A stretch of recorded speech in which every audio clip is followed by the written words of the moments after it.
trainer Carlos Acosta Jr. is facing one of the most severe penalties issued under modern racing's medication rules, following a ruling by the Horseracing Integrity and Welfare Unit. The decision delivers a 4-year suspension and a $25,000 fine, sending a strong message about compliance with the sport's anti-doping standards.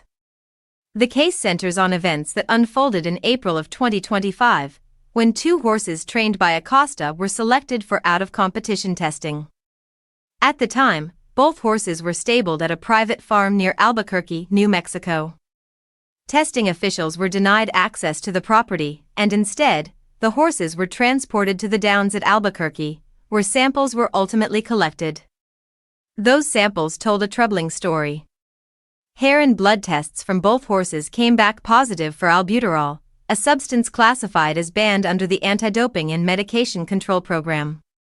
While inhaled albuterol can be permitted in limited circumstances, it requires a valid veterinary prescription and strict reporting through the HISA veterinary portal within a narrow time frame. Acosta and the horse's owner, Karina Gonzalez, initially claimed the drug had been prescribed by veterinarian Dr. Lane Dixon to treat exercise-induced pulmonary hemorrhage.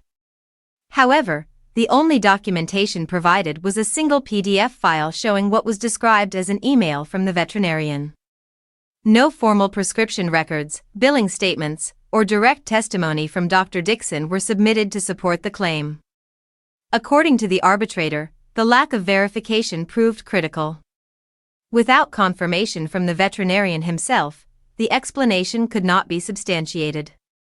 The case took another turn when Gonzalez altered her testimony, later suggesting that the horses had been intentionally sabotaged through contamination during the testing process. That argument also failed to persuade the arbitrator. After reviewing the evidence, the ruling concluded that 2 separate violations for banned substances had occurred and that Acosta was not eligible for any reduction in penalties.